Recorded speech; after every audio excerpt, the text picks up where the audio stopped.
What's going on, everyone? Game 4 of the Golden State Warriors and the Boston Celtics finished with the Golden State Warriors tying the series at 2 games apiece. And this was one of the better games in the series. It was a real back and forth. No one had a double-digit lead till the end of the game, but at that point, it didn't matter, the free throws and stuff like that. This was the first real close game we've gotten in the NBA Finals, and it was a shootout, and Steph Curry should be applauded for all his heroics. He single-handedly won this game for them in so many ways. Now, he did have big contributions from Wiggins especially. Jordan Poole actually stepped up a little bit. So did Klay Thompson when need be. They really did hit some clutch shots, but Steph had a brilliant performance as he has throughout this entire series so far. He's so far 4 for 4. I know a lot of issues have been going on with the fourth quarter, but nonetheless, he hasn't had any help, and he really needs some help. And that's a big thing. Steph, the only reason they've won these 2 games is Steph's incredible heroics. And you can make the argument that the Warriors should be up 3 games to 1, which is huge. And the Warriors have executed better in many ways. Now, the Celtics do have a lot of advantages, but the Warriors and just Steph's brilliance has seemed to be able to keep them afloat during this series. The problem is as soon as Steph has a bad game, which we cannot expect Steph to score 30, 40 points for 7 straight games. Is it possible? Absolutely. But realistically, even the greatest players ever have a dud game or 2. And very likely the Warriors are going to lose that game unless somebody else steps up and he gets some real help. And that's the big thing. He really needs some serious help. And whether it be Jordan Poole, whether it be Klay, somebody needs to step up and make those plays. Now, in the fourth quarter, the Warriors did a great job of hitting those plays. Klay was answering back. Jordan was answering back. Draymond, I don't know what is going on with Draymond. Draymond really needs to step up as well. He has been a non-factor in so many ways in this series. He has a good play here and there. He makes a good defensive stop here and there. But we need to get more out of Draymond. I don't know if it's his podcast. I don't know if it's just he's in his head. I don't know what it is, but something needs to be done for Draymond. Draymond needs to take the challenge himself and do what is necessary in order to really prevent himself from being a liability out there on the court. Kevin Looney has been a way better player in this series, has been a lot more effective than Draymond Green, which is crazy, you would never have thought that going into the NBA Finals. You think Draymond is going to be that Draymond. He's going to be getting in people's heads, getting in people's faces, getting rebounds. You don't expect him to put up 20 points, but, at least get rebounds, get easy layups, things like that. Don't go over 5 from the field and stuff. At least be a factor. Make the hustle plays, make the extra contribution plays, things like that. Now, I do think the series goes 7. I really do. I do think the Warriors still win this series. I think that they likely win it in Game 7, but I wouldn't be shocked either way if that's not the case. I wouldn't be shocked at all if Boston wins this series. I do think Boston has a lot of positives on their side, and I think if you are the Celtics, you're looking at this really well and we are in a great position. Yeah, it's 2-2, but we know what we need to do.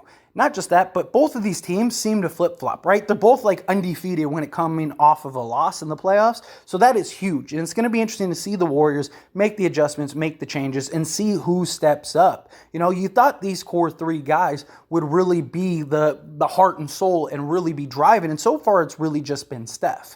Hopefully, Klay, Game 6 Klay, we all know the story. If the Warriors win Game 5 and Klay is that Game 6 Klay wakes up and he's a dominant force, then maybe this is over in 6. But I think realistically, very likely, I think the Warriors, one, need to get it done at home. They need to not lose another home game. But if they do get it done at home, then I do expect them to kind of come out with some fire, with some ferocity to try to close out in Game 6. I just think the Boston Celtics, I just don't see either team getting 2 wins at home or on the road, I should say. I just think both teams are very well matched up. Steph has to be a superhero in order for the Warriors to win these games.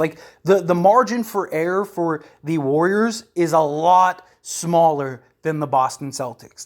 They have shown Tatum can have a terrible game and they can still win. We haven't seen Steph have a terrible game and the Warriors still win. If it's not for Steph putting up 30 points through 3 quarters every game, this series could already be over for all we know. But again, if you're the Boston Celtics, you got to be feeling good. Yeah, it's 2-2. Yeah, you just lost at home. but you have the size advantage, you have the physicality advantage, you have the scoring advantage outside of Steph. Like, you can make the argument that these three guys are the best three guys next to Steph on the court. Like, seriously, and that has a huge confidence booster if you're the Boston Celtics. You really got to look at that as like, okay, we're good. Look, we should have won this game. We should have won, we should win game 5. Let's get in, let's get strong, let's keep it together. I just think the Celtics should be looking very high right now. I think they should be very excited and looking forward to the rest of this series because I think the Celtics are going to be a tough task. And I'm curious to see, though, if the Warriors win game 5, how will the Celtics respond in an elimination game? I mean, yes, they won 2 game 7s, but it wasn't the NBA Finals, and it wasn't in a situation that they have never been in, on the road, in the finals. None of these guys have ever done that, and the Warriors have. So I think that is a huge thing. Warriors are going to be at home if it goes to Game 7. They're going to be having all the momentum, all the adrenaline. They're going to be the guys that can close it out and slow it down. And it's exactly what I've been saying if you've been following along on this channel. If not, subscribe to this channel so you can stay up to date. But I've been saying if these games are close in the fourth quarter, the Warriors are probably going to win 9 out of 10 times. Just because they are better at the X's and O's. They have better closers. They have guys that can hit the bigger shots that have been there before. And so we saw that in this game. When it came down to the final frame, final couple minutes, the Warriors closed out, the Celtics didn't. And I think that will be the case. The Celtics need to beat them by 10. The Celtics don't want to be up 2 or 3 with like 2 minutes left or a minute and a half left because it's very likely that they're going to lose those games. But anyway, as always, let me know your thoughts and opinions down in the comment section below. What do you think about this series? Who do you think wins Game 5? And who do you think wins the NBA championship? Do you think it's the Boston Celtics? Do you think it's the Golden State Warriors? Either way, I'd love to hear your thoughts and opinions down in the comment section below. That being said, if you haven't liked this video, hit that like button. Helps me out a lot, lets me know you enjoy these types of videos, and I truly appreciate it. If you're not subscribed to the channel, hit that subscribe button, follow by the bell notification, stay up to date with all things sports, join this wonderful community and all of our discussions. I'll see you all in the next one. Thank you.